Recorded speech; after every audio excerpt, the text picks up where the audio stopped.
les amis et collaborateurs du ministère de Jimmy Swaggart vous invitent à vous joindre à eux afin de passer une heure inoubliable de louange et d'adoration dans la présence du Seigneur.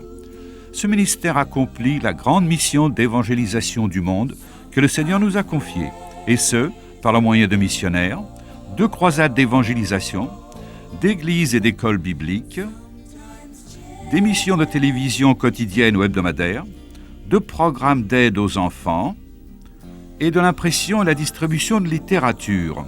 Notre prière est que cette mission vous permette de vous approcher du Seigneur Jésus-Christ. C'est à New York que l'évangéliste Jimmy Swaggart et toute son équipe président cette grande réunion. Aujourd'hui, le frère Swaggart déclare que le baptême dans le Saint-Esprit est un impératif pour tout ouvrier de Christ. Son message s'intitule « 4 conditions pour recevoir le Saint-Esprit ». Rejoignons maintenant les milliers de personnes qui sont déjà rassemblées au Madison Square Garden. L'évangéliste Jimmy Swaggart fait une lecture dans l'évangile de Jean. Écoutons-le. Évangile de Jean, chapitre 7. L'apôtre Jean, le fils du tonnerre, devenu l'apôtre de l'amour. Jean, chapitre 7,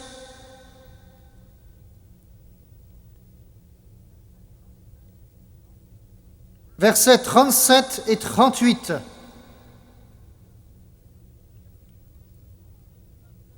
Le dernier jour, le grand jour de la fête, Jésus debout s'écria : « Si quelqu'un a soif, qu'il vienne à moi et qu'il boive. Celui qui croit en moi, des fleuves d'eau vive couleront de son sein, comme dit l'Écriture. » Ce soir, je prêcherai sur le sujet suivant, 4 conditions pour recevoir le Saint-Esprit. Les conditions que Jésus lui-même a posées il y a 2000 ans et que je vais essayer de vous exposer maintenant. Le plus grand besoin de l'Église du Dieu vivant aujourd'hui, plus grand que l'instruction, plus grand que le talent et la personnalité, ou que l'architecture même la plus remarquable, plus grand encore que l'apport de la plus haute érudition, c'est le baptême dans le Saint-Esprit. Et c'est triste à dire, le monde, bien naturellement, ne connaît absolument rien du Saint-Esprit. Et c'est triste à dire, l'Église en connaît très peu sur le Saint-Esprit. Alors c'est comme si un pilote d'avion ne connaissait rien des avions. Le baptême dans le Saint-Esprit est absolument impératif pour ceux qui veulent être et faire ce que Dieu veut qu'ils fassent sur cette terre pour Jésus-Christ.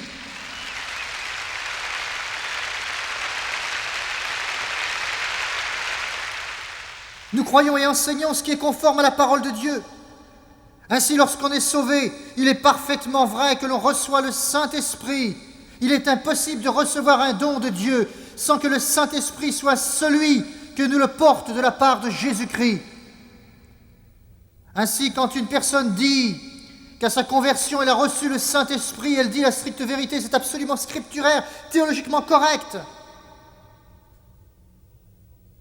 Cependant, lors de sa conversion, même si c'est le Saint-Esprit qui a opéré sa régénération et est venu dans son cœur, c'est vrai, elle n'a pas été baptisée dans le Saint-Esprit. Il y a une différence entre le fait de naître de l'Esprit et celui d'être baptisé dans l'Esprit. Vous me comprenez ? Il y a une différence entre le fait d'être né dans l'Esprit et le fait d'être baptisé dans l'Esprit. Il y a une seconde œuvre qui, d'après nous, est essentielle pour l'enfant de Dieu après la conversion.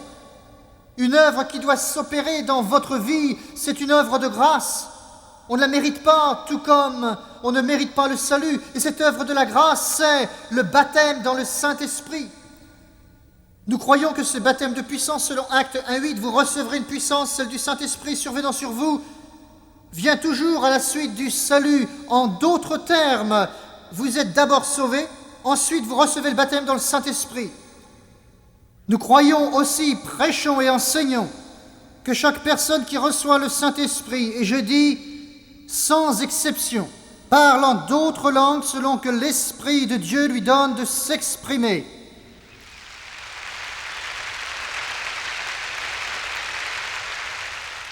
Nous croyons que si votre expérience n'a pas été accompagnée du parler en d'autres langues, vous n'avez pas vraiment été baptisé dans l'Esprit Saint. C'est franc, c'est clair. Je ne m'excuse pas, je le dis simplement. Si vous ne le voulez pas, c'est votre affaire, mais moi si.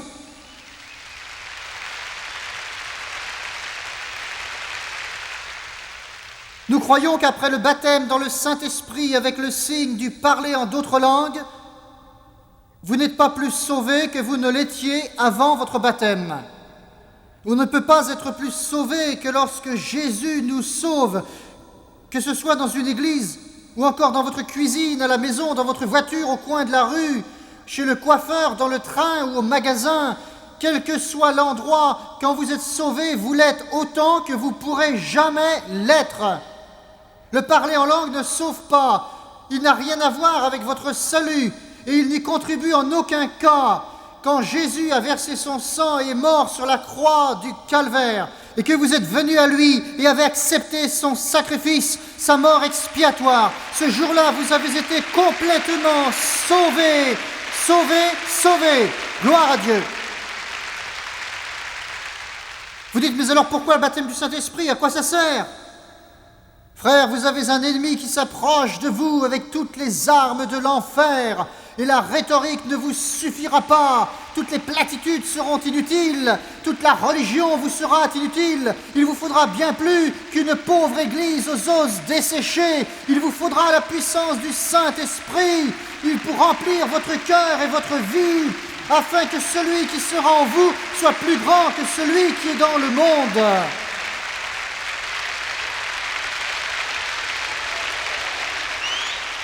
Mais moi, je n'y peux rien si certains ne croient pas cela.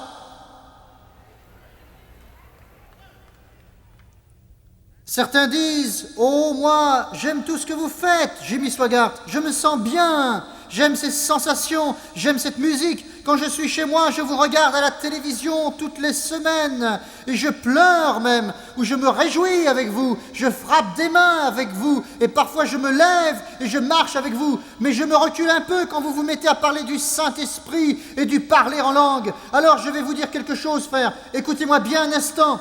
Si vous aimez toutes ces sensations, si vous êtes touché dans votre cœur, si vous regardez nos émissions à la télévision, ce n'est pas pour la politique, ce n'est pas pour nos qualités, ce n'est pas parce que Jimmy Swaggart a quelque talent que ce soit, mais c'est à cause de la puissance du Saint-Esprit qui coule comme une rivière dans ce pauvre homme frêle et descend jusque dans votre cœur, dans votre vie, pour les changer. Le Saint-Esprit.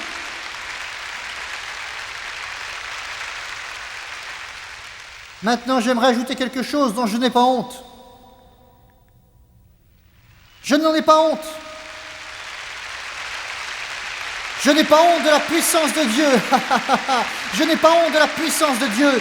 Je n'ai pas honte de la gloire du ciel. Je n'ai pas honte de la joie qui remplit mon âme. Je n'ai pas honte de ce Jésus qui vit dans mon cœur. Je n'ai pas honte de la puissance du Saint-Esprit. Je ne veux dire au président des États-Unis que je n'en ai pas honte.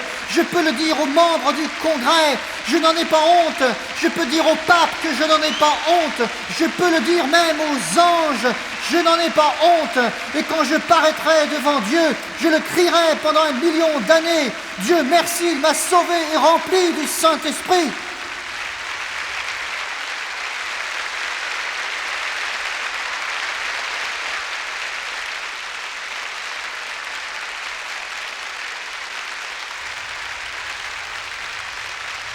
Je n'en ai pas honte.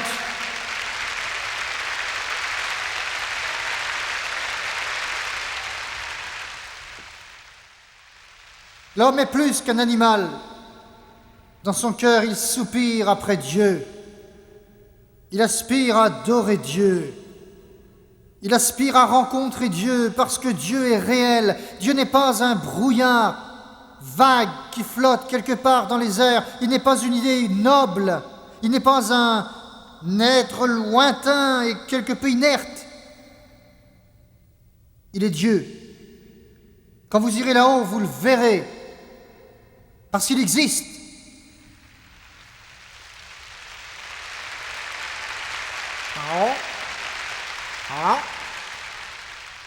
Je ne connais pas cette histoire-là. On dit qu'il est mort. Ah? Qui a identifié le corps?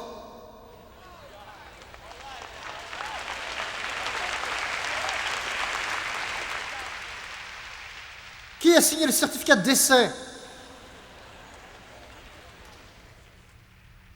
La loi de ce pays affirme que l'on doit avertir le plus proche parent quand une personne meurt. Personne ne m'a prévenu et je suis le plus proche parent, moi. Alléluia! Si Dieu est mort, qui est celui qui vit dans mon cœur? Si Dieu est mort, qui est celui qui vit dans mon âme? C'est faux, il vit. Il a dit, si quelqu'un a soif, qu'il vienne à l'église.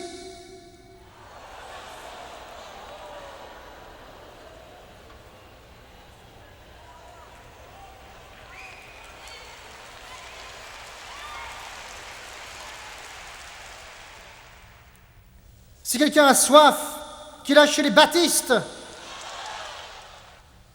qu'il aille aux assemblées de Dieu, qu'il aille voir Jimmy Swaggart, qu'il aille voir Billy Graham, qu'il aille voir Oral Roberts.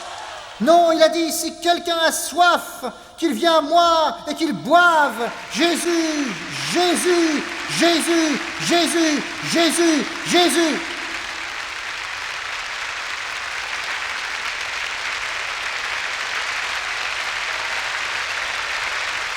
Alléluia! Gloire au Seigneur. Jésus. Pourquoi Jésus? Ce nom gêne certains, n'est-ce pas? Certains diront, oh, vous êtes l'un de ces illuminés qui veulent amener tout le monde à Jésus. Très bien. Je vais vous dire pourquoi c'est Jésus. Dans la Genèse, il est le Créateur. Il est l'agneau d'Abel, l'arche de Noé, le bélier d'Abraham et les puits d'Isaac. Il est l'échelle de Jacob et le rêve de Joseph. Dans l'Exode, il est le tabernacle pour le sacerdoce. Dans le Lévitique, il est l'alliance avec Israël. Dans les Nombres, il est la nuée du jour et le feu de la nuit. Dans le Deutéronome, il est la prunelle de ses yeux. Dans Josué, il est le fil cramoisi. Dans les Juges, il est la mâchoire de l'âne. Dans 1 et 2 Samuel, il est doux chantre d'Israël. Dans 1 et 2 Rois, puis 1 et 2 Chroniques, il est le temple et le saint des saints. Dans Esdras et Néhémie, il est la restauration. Dans Esther, il est la fête des Pourim. Dans Job, il est la patience. Dans les psaumes, le poète, le berger, la chorale. Dans les proverbes, il est la sagesse. Dans l'Ecclésiaste, il est le prédicateur. Dans le Cantique des Cantiques, il est la rose de Saron et le lys de la vallée. Dans Ésaïe, son nom est merveilleux, Dieu puissant et prince de la paix. Dans Jérémie, il est le baume de Galaad. Dans Ézéchiel, il est la roue au milieu de l'autre roue. Dans Daniel, il est la pierre qui se détache toute seule. Dans Osée, il est celui qui rassemble Israël. Dans Joël, il est l'esprit qui est répandu. Dans Amos, il est le royaume éternel. Dans Abdias, il est le jour du Seigneur. Dans Michée, Naoum et Habakkuk, il est le millénium. Dans Sophonie et Agé, il est le jour du Seigneur. Dans Zacharie, il est le Seigneur qui revient. Dans Malachie, il est le puissant Seigneur. Dans Matthieu, il est le roi. Dans Marc, il est le sauveur. Dans Luc, il est l'homme. Dans Jean, il est Dieu. Dans Actes, il est le Saint-Esprit. Dans Romains, il est la grâce. Dans 1 et 2 Corinthiens, il est les dons de l'Esprit. Dans Galates, Éphésiens, Philémon et Colossiens, il est la nouvelle alliance. Dans 1 et 2 Thessaloniciens, il est l'espérance bénie. Dans 1 et 2 Timothée, il est le prédicateur et le diacre. Dans Tite et Philémon, il est la doctrine chrétienne. Dans Hébreux, il est notre souverain sacrificateur. Dans Jacques, celui qui guérit. Dans 1 et 2 Pierre, il est le sang précieux. Dans 1, 2 et 3 Jean, il est l'amour. Dans Jude, il est la foi originale. Dans l'Apocalypse, il est la vision. Il est les églises, le livre aux 7 sceaux, les 7 trompettes, les 7 sceaux, les 7 coupes, les 2 témoins, la femme revêtue de soleil, le cœur qui chante Alléluia, la nouvelle Jérusalem, le roi des rois, le Seigneur des seigneurs. Gloire! C'est pourquoi je dis, venez à Jésus.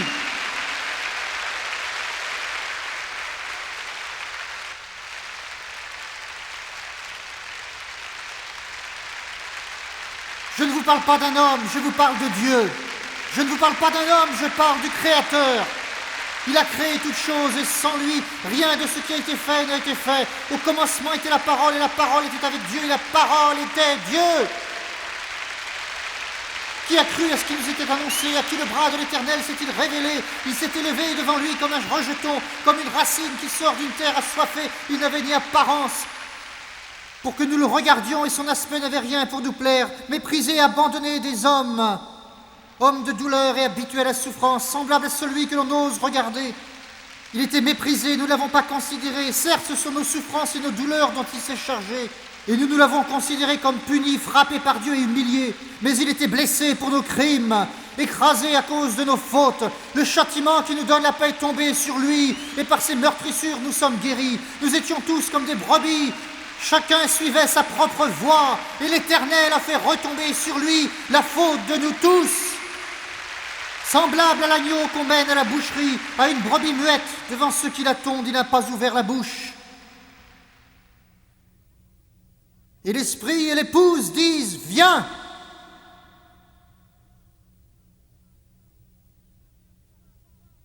Et que celui qui a soif vienne, que celui qui veut de l'eau de la vie vienne. Je ne m'excuse pas pour lui. Je porte sa marque fièrement.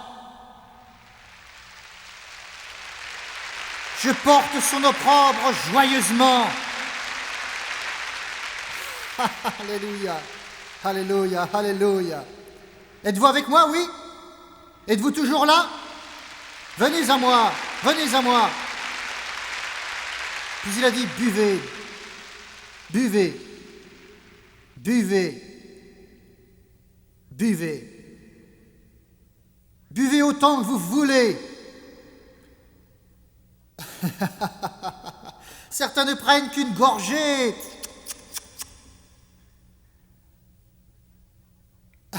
C'est très bien, il n'y a pas de mal. Il a dit, venez goûter comme le Seigneur est bon.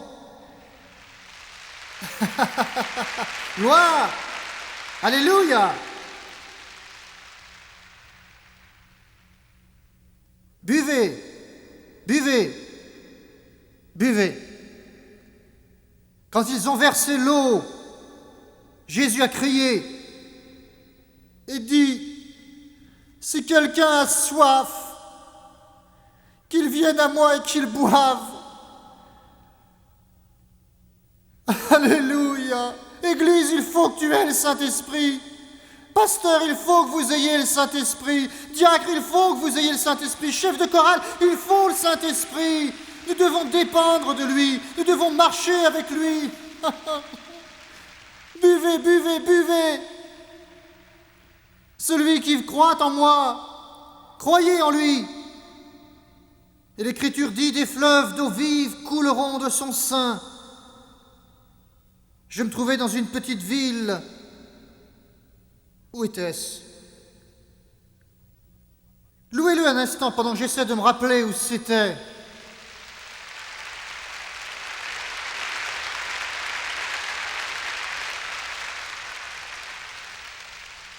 Ah, c'était quelque part dans le Wisconsin, je ne sais plus où.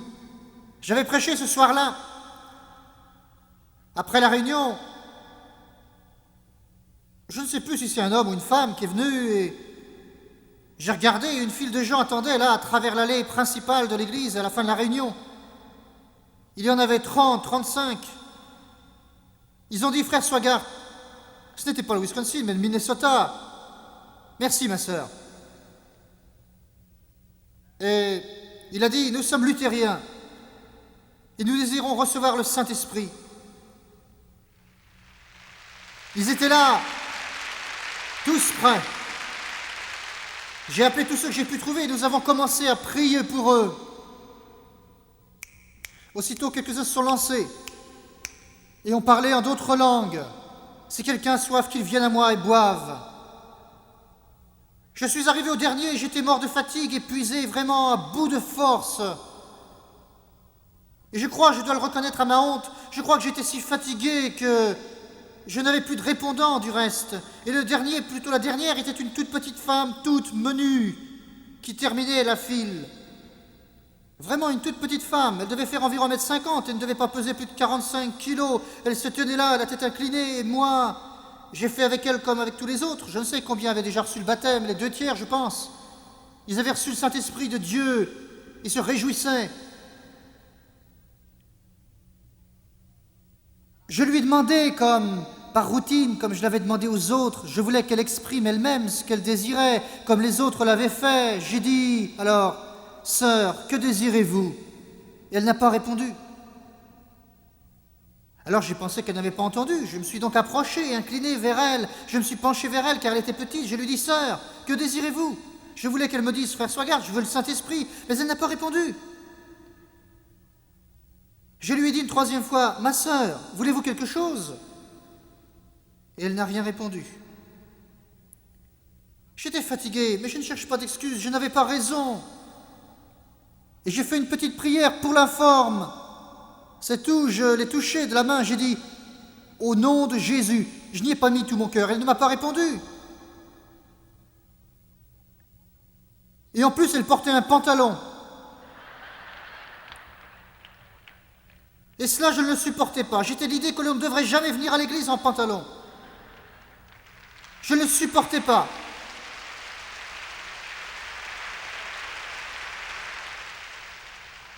Ne m'applaudissez pas, je méritais une leçon. Et le Seigneur me l'a donnée. Vous voyez, j'ai vu le pantalon et c'était fini. J'ai pensé, vous devriez savoir qu'on ne réclame pas le Saint-Esprit avec un pantalon. C'est cela que je pensais. Pas de pantalon. Je ne suis pas contre cela. Mais si vous venez à l'église pour recevoir le Saint-Esprit, vous mettez une cravate ou autre chose, je ne sais. Autre chose. J'ai l'air de plaisanter. Mais cela, c'était en moi et Dieu connaît le cœur. Il connaissait son cœur et le mien. Je suis parti, je me suis éloigné. Il y avait une petite allée derrière, une petite porte. Je suis arrivé à la porte et le Seigneur m'a dit, mais où vas-tu? J'ai dit, eh bien, nous avons une bonne réunion, Seigneur, merci, mais je dois partir. Il m'a dit, tu n'as pas fini? J'ai dit, quoi? Et lui, la femme. J'ai dit, mais elle ne répond pas. Il a dit, oh, de toute façon, que peux-tu faire pour elle? J'ai dit, en plus, elle est venue en pantalon. Il ne le savait pas, j'ai donc dû lui dire. Il l'ignorait. Il a dit, c'est mon enfant.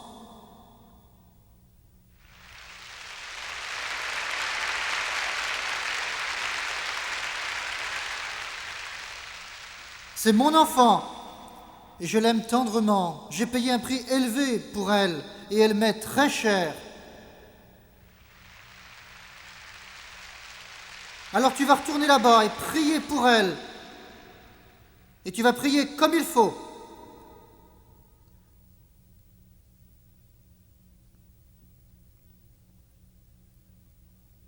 Quand il a dit si quelqu'un a soif, il pensait à cette femme.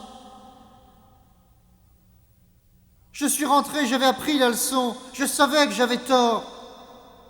Et je suis arrivé près d'elle et je ne sais pas pourquoi j'ai dit cela. J'ai dit, que désirez-vous? Et elle n'a encore rien répondu. Mais j'ai dit, ça ne fait rien. Je lui ai imposé les mains, c'était un autre Jimmy Swaggart cette fois. Je lui ai imposé les mains en disant, Jésus, baptise-la du Saint-Esprit et de feu, remplis son âme de ton esprit. Elle était très timide, elle n'a pas levé les mains, ni la tête, elle ne l'a pas levée, mais tout d'un coup, j'ai senti la chaleur de l'esprit. Je me suis baissé, je l'ai entendu parler en d'autres langues, très doucement, tandis que le Saint-Esprit la remplissait et l'inondait de sa présence. Une semaine après, j'étais dans une convention. Je sortais, j'ai regardé, je l'ai vue là, au milieu d'une grande foule. J'ai dit, Seigneur, la voilà la femme. Je l'ai regardée. Elle ne levait toujours pas les mains. Tout le monde levait les mains en louant Dieu, battait des mains, mais elle ne les levait pas. J'ai dit, Seigneur, elle n'a pas levé les mains.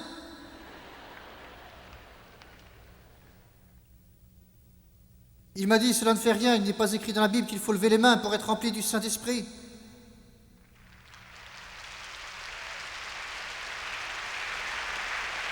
Si quelqu'un a soif, qu'il vienne à moi et qu'il boive. Je vais ouvrir la porte ce soir pour qu'il se révèle. Peu importe qui vous êtes, un petit enfant ou une personne âgée. À Anchorage, en Alaska, lors d'une récente croisade, une femme a été remplie du Saint-Esprit, une femme indienne qui était âgée de 105 ans. Pensez-y.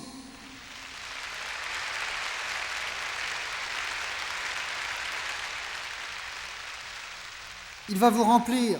Venez à moi, dit-il, et buvez, recueillons-nous.